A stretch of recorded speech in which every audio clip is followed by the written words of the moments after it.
Setiap rumah yang ada anak-anak kecil memang patut ada Shiruto ni.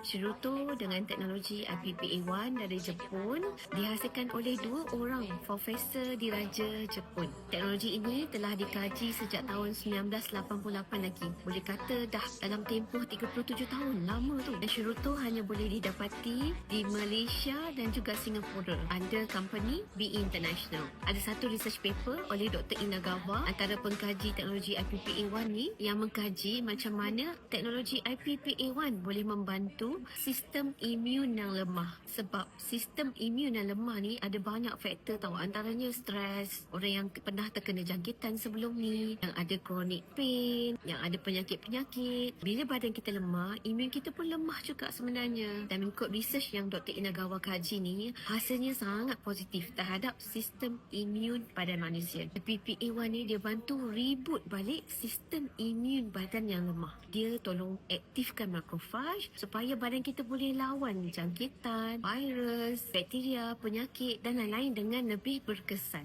Maknanya untuk kes-kes orang yang imun sistem dia drop, IPPA1 ni sebenarnya hanya trigger makrofage supaya aktif balik. Bangun-bangun buat kerja. Dan makrofage lah sebenarnya yang buat kerja supaya dapat boost balik sistem imun secara semula jadi.